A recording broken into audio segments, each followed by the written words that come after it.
Hi friends, welcome to narmekitchen. இன்றைக்கி நம்ம என்ன வீடியோ பார்க்க போகிறோன்னா, என்னோடய ஸ்டைலில் சிம்பிளாக எப்படி எக் பாஸ்தா செய்கிறான்னு தான் பார்க்க போகிறோம். வாங்க வீடியோக்குள்ளே போகலாம்.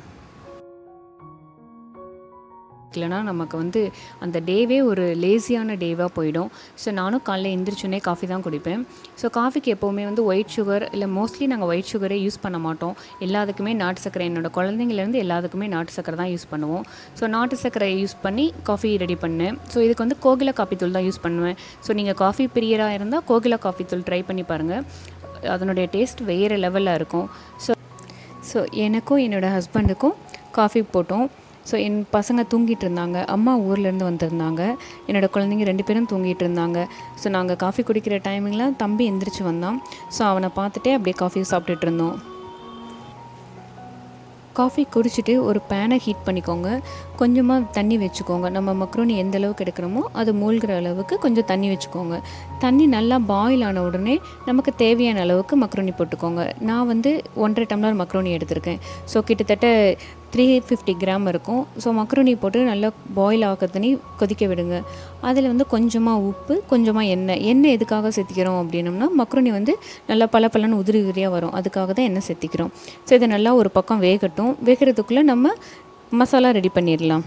மசாலா ரெடி பண்ணுறதுக்கு ஒரு பேனை ஹீட் பண்ணி 2 ஸ்பூன் ஆயில் ஊற்றி அதில் பட்டை, கிராம்பு, ஏலக்காய், கல்பாசி இதெல்லாம் போட்டு நல்லா பொரிஞ்சு வந்த உடனே 2 மீடியம் சைஸ் பெரிய வெங்காயம் எடுத்திருக்கேன். காரத்துக்கு ஏற்ற மாதிரி பச்சை மிளகாய், நான் 3 பச்சை மிளகாய் எடுத்திருக்கேன். கொஞ்சமாக கருவேப்பிலை. இதெல்லாம் வணங்குறதுக்கு கொஞ்சம் உப்பு போட்டு நல்லா வணக்கி எடுத்துக்கோங்க. ஸோ இது நல்லா ஓரளவுக்கு கண்ணாடி பதம் வரந்தனி வணக்குங்க. அம்மா யூஸ்வலாக வாக்கிங் போய்ட்டு வந்தால் பிளாக் காஃபி எடுத்துக்குவாங்க. எப்போவுமே பால் சேர்த்தாம தான் எடுத்துக்குவாங்க. இது சின்ன டிப்ஸ் வெயிட் லாஸ் பண்ணுறவங்களுக்கு. ஸோ தம்பி எந்திரிச்சோன்னே அவனுக்கு சாப்பாடு தண்ணி தான் ஃபஸ்ட்டு கொடுப்போம். அவன் கொடுக்கும்போது எந்த அளவுக்கு பிஹேவ் பண்ணுறான்னு பாருங்கள். எடுத்துக்கிங்க மாப்பிள்ள, டீ எடுத்துக்கிங்க, காஃபி எடுத்துக்கிங்க, தண்ணி எடுத்துக்கிங்க. மனுக்கரையா என் தம்பிக்கு எப்போவுமே எது கொடுத்தாலுமே தட்டில் வச்சு கொடுக்கணும். அது அவனுக்கு ரொம்ப பிடிக்கும். ஸோ இப்போ எங்களுக்கும் ரொம்ப பிடிக்க ஆரம்பிச்சிருச்சு. இப்போ அவன் அக்காவும் நான் கொண்டு போய் கொடுக்குறேன் அப்படிங்கிற லெவலுக்கு வந்துட்டான். ஸோ அந்தளவுக்கு அவனுக்கு ரொம்ப பிடிச்சிருக்கு. ஸோ இந்த பக்கம் வெங்காயம் நல்லா வணங்கினதுக்கப்புறம் 2 மீடியம் சைஸ் தக்காளி நான் அரைச்சி பேஸ்ட்டாக ஊற்றிருக்கேன். ஸோ அந்த மாதிரி ஊற்றும் போது டேஸ்ட் சூப்பராக இருக்கும். ஒரு தடவை ட்ரை பண்ணி பாருங்கள். தக்காளி நல்லா வணங்குற கேப்பில் நான் ஒரு பவுலில் 4 முட்டை எடுத்திருக்கேன். நாங்கள் யூஸ்வலாக நாட்டுக்கோழி முட்டை தான் யூஸ் பண்ணுவோம். என் குழந்தைங்களுக்கும் சரி, எங்களுக்கும் சரி. எங்களுக்கு வேணால் நாங்கள் ஒயிட் எக் யூஸ் பண்ணுவோம் இல்லையா. குழந்தைங்களுக்கு இது வரைக்குமே 2 பேர்த்துக்குமே நாட்டுக்கோழி முட்டை தான். இது ஊர்லேருந்தே நாங்கள் எடுத்துகிட்டு வந்துடுவோம். இப்போ மக்ரோனி ஓரளவுக்கு நல்லா வெந்திருக்கும். நீங்கள் பார்க்கும்போதே தெரியும், சின்னதாக போட்டது இப்போ சைஸ் எவ்வளோ பெருசாக இருக்குன்ட்டு. இது ஒரு ஸ்ட்ரெயினரில் நல்லா ஸ்ட்ரெயின் பண்ணிக்கோங்க. ஸோ கொஞ்சம் நார்மல் வாட்டர் மிக்ஸ் பண்ணிக்கோங்க. அப்போ தான் ஒன்றோட ஒன்று ஒட்டாமல் இருக்கும். ஸோ அதுக்காக நார்மல் வாட்டரில் மிக்ஸ் பண்ணி வச்சுக்கோங்க. இப்போ வெங்காயம், தக்காளி நல்லா வணங்கியிருக்கு. பாஸ்தாக்கு தேவையான அளவு மசாலா சேர்த்துக்கலாம். நான் 2 ஸ்பூன் வரமிளகாத்தூள், 3 ஸ்பூன் கொத்தமல்லி தூள் சேர்த்துருக்கேன். கொஞ்சமாக கரம் மசாலா சேர்த்துருக்கேன். ஸோ கரம் மசாலா வீட்டில் அரைச்ச மசாலா தான். ஸோ கொஞ்சமாக ஆட் பண்ணி, கொஞ்சமாக மஞ்சத்தூள் ஆட் பண்ணி நல்லா மிக்ஸ் பண்ணிக்கோங்க. மசாலாலாம் ஓரளவுக்கு வணங்கின உடனே நம்ம ஆல்ரெடி முட்டை உடச்சி வச்சுருக்கோம் இல்லையா, அந்த முட்டையை ஆட் பண்ணி நல்லா வணக்கி வெட்டுக்கோங்க.